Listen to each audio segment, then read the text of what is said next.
So here we are inside this training course shell. I've uploaded the most popular formats, Word, PDF, PowerPoint, links to a YouTube video, and some text with images and a standalone image for a banner. As you can see here, all the content files have been scanned. They've got various ally scores. You do a mouse over and you can see just a general thumbnail. This needs to improve because it's low. This one's medium. On the right are going to be the alternative formats. Again, as mentioned before, the type of file that you upload will dictate the type of downloadable file. Students can only see the downloadable formats, and I'll demonstrate this by selecting Enter Student Preview.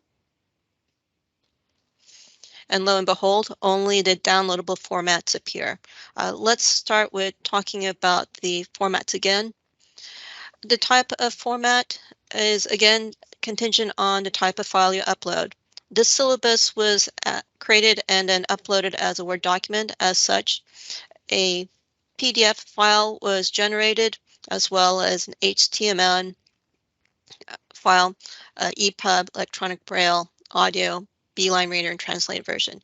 But no matter what kind of files are uploaded, you can actually kind of group them into types. The first one is the file that can be easily be read from your mobile device and your computer. You don't need to download or run anything. So that would be a tagged PDF and HTML and an audio, provided that your computer has a video audio player and you've got Adobe Acrobat either on your computer or inside of your browser. The second type is going to be a file that you need to download an app, or you need to actually have software. So again, that's an EPUB, electronic braille, or a Beeline reader. I actually have the Beeline and the EPUB already queued up. Note that unless you have an EPUB or the Beeline downloaded, you will not be able to read either format on a computer. But if you have a mobile device, you can certainly read an EPUB download. The last one is going to be the translated version. Keep in mind that this is machine translated, so it's possible that nuances in your document might be lost. But it is there as another way for students to process the information that you're sharing. Keep in mind that always the quality of your uploads always dictates the quality of the downloadable file. So if there are tags that are missing, if there are headers that are in the wrong order, that can affect how students can actually read and process the information. Let me go ahead and cancel out, and let's actually talk about those interesting file formats. So I've already downloaded the Beeline reader for the syllabus, and I've actually downloaded the HTML file for the syllabus as well, because these are actually some of the more interesting things you can see. So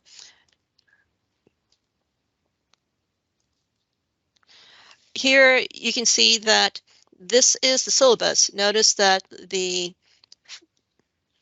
text is kind of all over the place. This is because there's some of these titles that are actual headers that the screen reader was set up inside. The screen reader order was already set up in Word, whereas some of these titles were actually just made bigger, so they're actually technically just text. But the Beeline reader is just meant to help students read the text more easily and quicker by adjusting the color of the fonts and the color of the background. There's not a lot of distinction between the darks and blues. You'll actually see it more off dramatic contrast. It's going to be with night, where the background is black and the text includes the color white.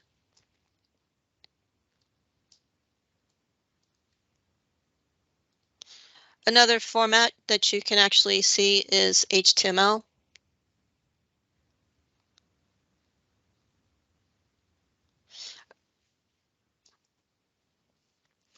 And you can see this is just grayed out, but can be easily read from your computer and for your mobile device. So let me close this out and turn off the student preview. So let's actually talk about fixing as we go. So I'm going to select the accessibility score medium.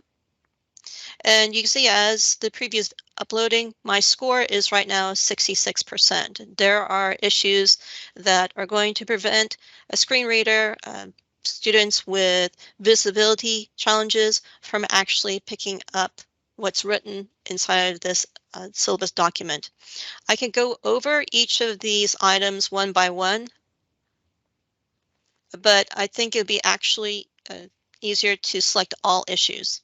All issues will then give me a breakdown, and you can actually see which are the biggest issues that need to be resolved. You can see that tables here, if I fixed the labeling issues with the table, I can increase this up to 98%. There are also some contrast issues. If I select this right now, you can actually see that Ally's IDing. So obviously the red is not at a sufficient saturation. You can see there's a total of 19 of these. If I go back into the all issue again, there's also the problem of headers. Now I mentioned headers before, and Rupa also mentioned it as well.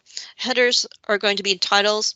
They're going to be chapters where a student can not only find a break, they can particularly in a Word or PDF document format, they can jump from one point to the other, which I'll show. In the meantime, let's talk about fixes. So if I go back to all issues again, this will actually, if I select any of these banners, it'll give me two links, what this means and how to set. So I'll go and just go into what this means, and it talks about table headers. Why is it important? This actually helps organize the columns and rows in an order that a screen reader can ID. You can see as I continue on with the slide, it actually talks about easier formats and essential for students with visual impairments. If I want to fix, and I'm not really sure, I'm kind of new to this, I can always select how to set tables, and it will actually give me a prompt, ask me what version of Microsoft Office am I using, or am I even using LibreOffice. If I use Microsoft Office, it gives me the steps to follow. But it just so happens I actually have worked on correcting this syllabus. So I've actually changed the font that were all marked in red to a different color. So instead of the bright, I've got this dark red. In terms of the headers, I've gone back, I've highlighted, I've gone back into home, and I've just resorted to using the Microsoft default headers. Note that with headers, they come in different flavors. You can have one nesting, one as the main chapter, and then you have subheaders breaking down paragraphs into more manageable chunks of information. The other one that we're talking about, we're looking for is tables. So if I click on the table, right mouse button click, I go into table properties. What I need to confirm is that the setup row allows the table to break. So this means that if this particular table was broken up, was really long and it was ended up in 2 pages, the second half of the grade breakdown would actually have the grade percentage points row still available. We'll see this more. We see this more often in the academic calendar. But the last one I want to point out is putting the alt tag and a description, just so the screen reader lets the student know why is this table here and is it important enough for you to go in and actually allow the screen reader ID what are the grades. Now, if this is a really long document and according to this is 17 pages, I might just go ahead and jump and do the review. I'll go ahead and select check accessibility. And here we actually see it's wanting to make sure that I correctly formatted the table. As you can see here, this is a very long table. I've got page 1 and page 2. You can see how the module's top readings and assessments are still repeating. So we don't have a mystery of what these rows are supposed to mean. Hard text, it's looking for these asterisks. And let's see if I can make this bigger. So this actually helps me find, locate, and correct. I'm going to go ahead and just save what I have right now, and I'm going to click and drag or find, use browse to find that corrected syllabus. So here's my compliant one. And you can see I've apparently missed out on creating all my headers.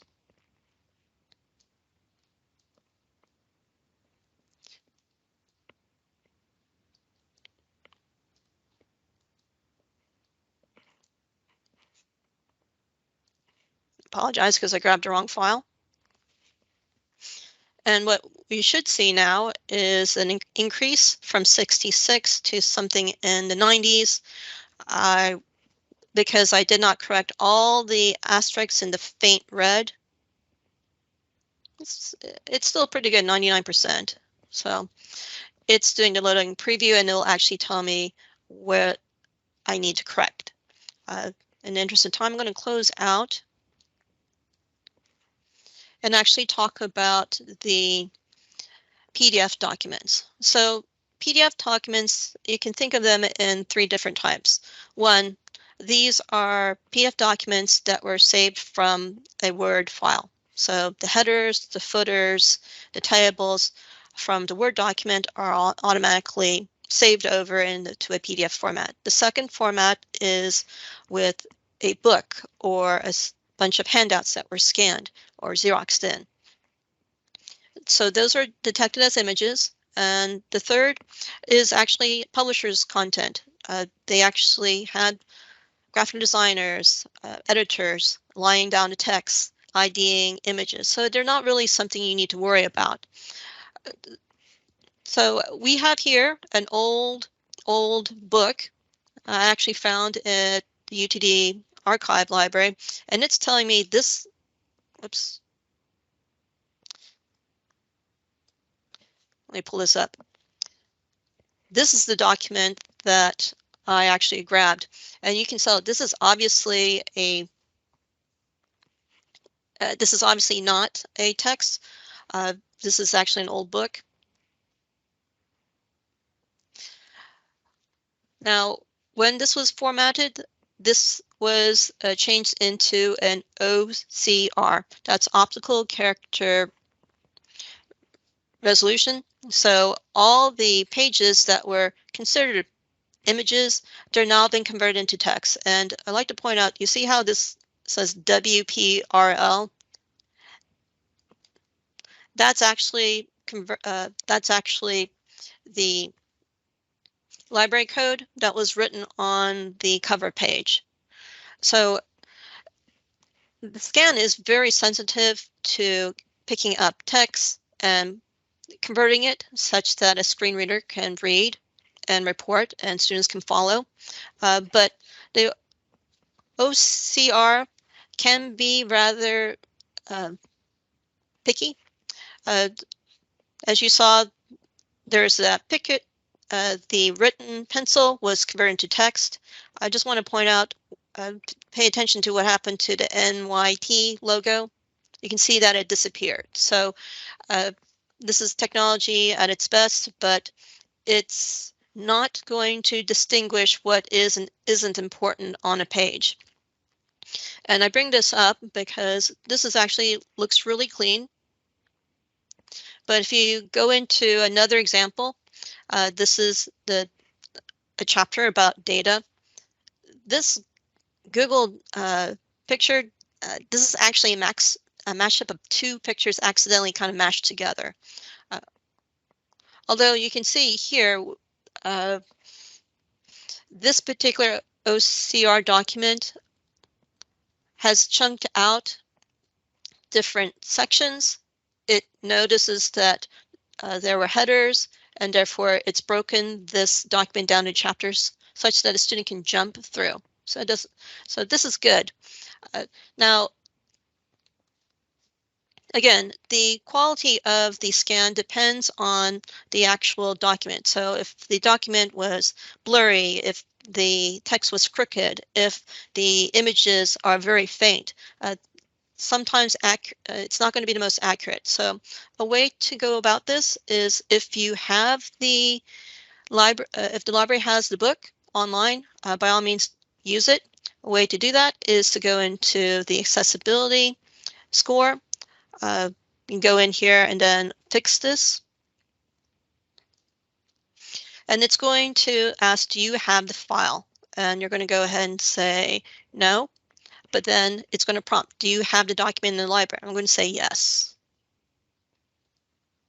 So in this case, I'm going to just go ahead and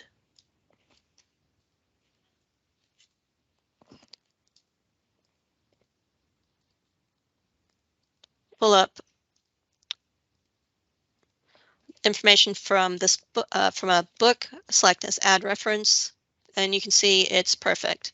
I apologize, this is not the right file. It's doing a test, and but you can see that right now when I go into the alternative formats, I now have this new tab for reference. And when I click on it, this allows me to look at the book online. Now, as you saw, I accidentally added the wrong link. If I go back, I can always select edit, and I can actually delete the URL, delete the title, journal, and then select edit. So the edit reference is going to be the equivalent of save. So I just want to point out that with alternative formats, you can see here that there's two different formats right now. If I chose the first one, it's going to actually show me that this is an EPUB file. And again, it's got the Braille, the audio, the Beeline reader, and the translated version. So I'll go ahead and close out. As we move through just straight text, I want to talk about images. So alt tags are a big deal. Just because you get dinged for images doesn't mean that you have to exclude them. So I want to actually show you this PDF. This is a PDF lecture talking about the flora and fauna of Texas. You can see that it's only got 50% that's easy for students to read or a screen reader to identify. I'll go and do all issues. It's talking about images. So if I go into the image, what does this mean?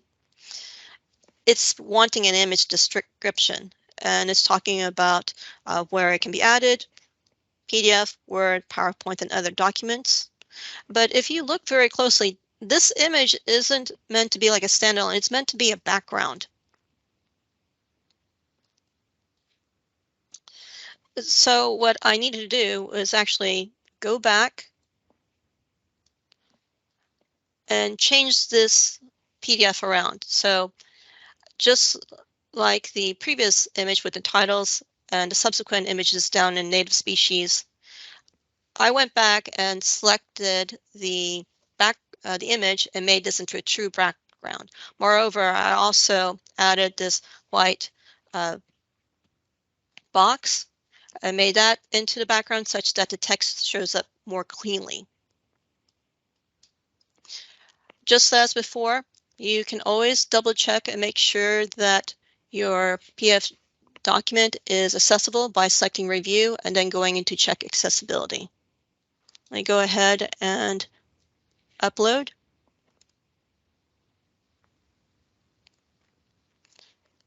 And it says it's perfect. Whoops.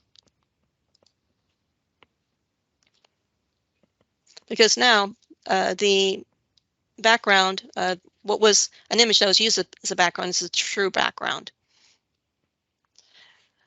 If you see these little texts and kind of things kind of going off, don't worry. This is just a preview. If you want to be absolutely sure this works, you can always download the file. I have done so, and it's just kind of sometimes the way Ally treats animated text. Okay, so I apologize for running a little bit behind, but wanted to go ahead and talk about images that are just put inside of your e-learning course. When you have images, the most strongest illustration is using audio. Let me make sure that I've got my audio on.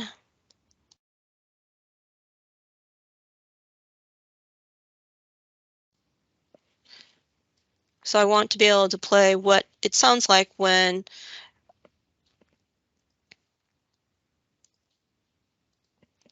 I want to play what it sounds like when an image does not have an ID tag. So hopefully. Title: E-Learning Ally Examples Begin. Okay, sorry that. So what it's going to do is going to tell me the title, E-Learning Ally Examples, and it's going to try to ID what the image says. Title: E-Learning Ally Examples Begin. Paragraph text, image without alternative description.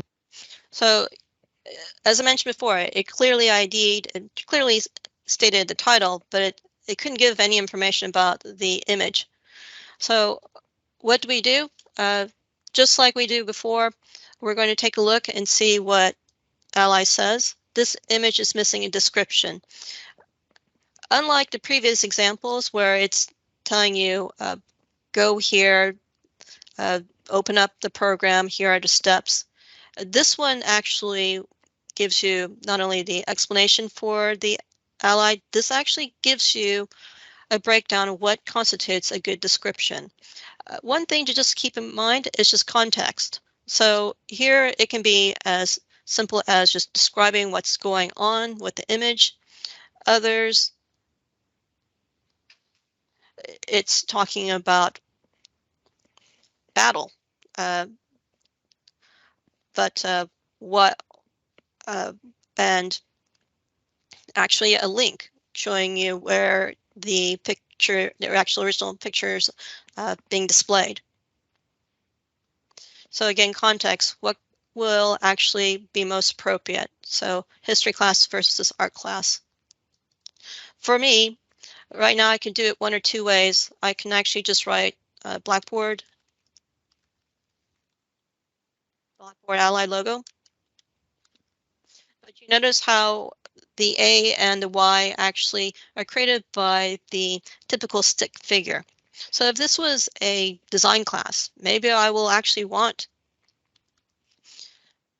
the explanation that with the A and the Y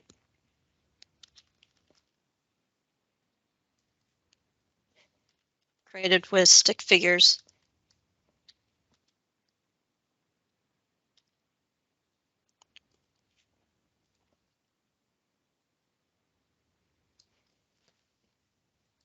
So that's perfect. These last examples, just very briefly, I just wanted to point out that when you have images inside of your Word document, or as we saw earlier with the PDF, you actually have, Ally will ID them, but you will have to actually work on the document in the respective Word or PDF or PowerPoint file and then upload it, because you can't actually add the alt tag inside of these Word file attachments.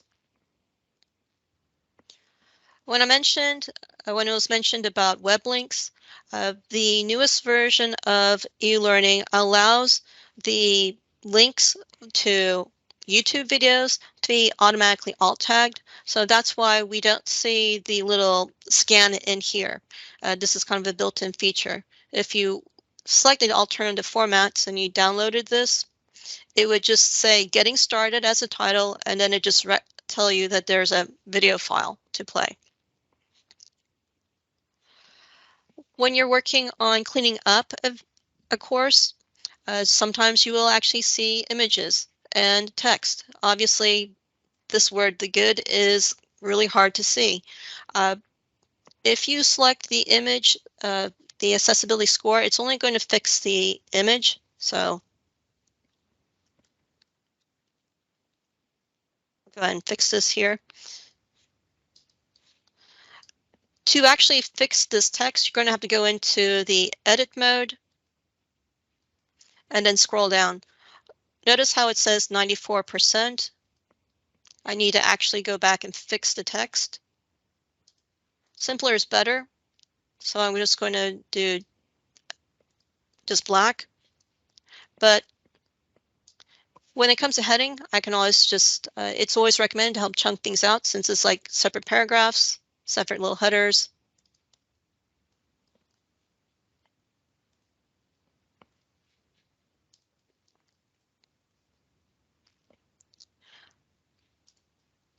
Go ahead and submit. So this is completely, this is about as clean as I can make it. The last thing I want to point out, as was mentioned, is the accessibility reports. If you go into course tools, you can go into the Ally accessibility reports. It will then actually go in and give you a scan, letting you know what needs, what are the items that need to be fixed. For most common occurrence to the least, this tells you also what are the easiest to fix. You can see these are pictures, and I'm willing to bet because of the low scores, I need to just add, yep, an alt tag.